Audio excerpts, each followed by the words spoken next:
Everyone, আমি রিম্পা চলে এসেছি নতুন একটি ভিডিও নিয়ে। আজকের রেসিপি হচ্ছে চটজলদি ঝিঙে পোস্ত। আমি এখানে ঝিঙে পোস্তের জন্য নিয়ে নিয়েছি ঝিঙে নিয়ে নিয়েছি, এখানে নিয়ে নিয়েছি সরিষার তেল, ঘি আর ফোড়নের জন্য নিয়ে নিয়েছি কালো জিরে, এখানে নিয়ে নিয়েছি পোস্ত বাটা, এখানে কাঁচা লঙ্কা নিয়ে নিয়েছি চিড়ে, এখানে হলুদ আর নুন। গ্যাস অন করে কড়াই বসিয়ে দিয়েছি। কড়াই গরম হতে হতে আমি এদিকে তেল দিয়ে দেবো। এবার আমি পরিমাণ মতন তেল দিয়ে দেবো।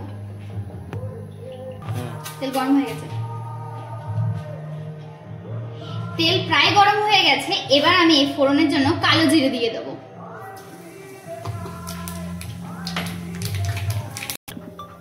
ফোড়ন দেওয়ার পরে কেটে রাখা ঝিঙেগুলো আস্তে আস্তে দিয়ে দেবো।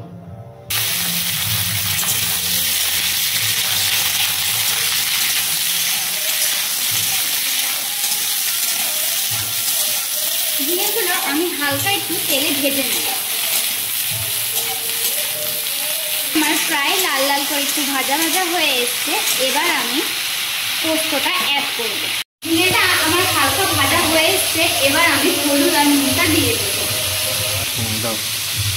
এখানে আমি সামান্য একটু হলুদ ব্যবহার করছি আর পরিমাণ মতন লবণ।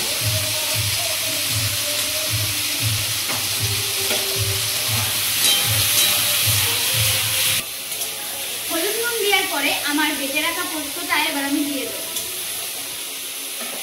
আমি এখানে 3 চামচ পোস্ত বেটে রেখেছি, সেটাও আস্তে আস্তে দিয়ে দেবো।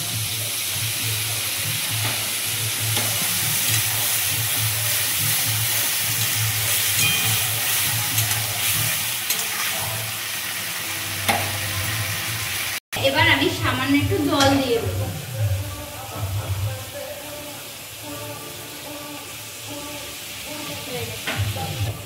এবার আমি কেটে রাখা কাঁচা লঙ্কাগুলো দিয়ে দেবো। 3-4টে কাঁচা লঙ্কা ইউজ করেছি, আপনারা আপনাদের ঝাল অনুযায়ী দেবেন। ঝিঙে পোস্তটি প্রায় হয়ে এসছে। এবার আমি একটু ঘি দিয়ে দেব।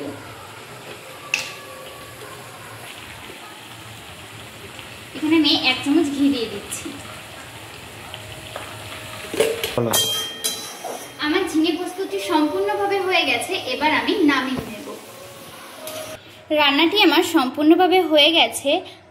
আমাকে জানাতে ভুলবেন না কেমন হয়েছে, আর এইভাবে একবার বাড়িতে বানিয়ে দেখবেন, দুর্দান্ত খেতে লাগে।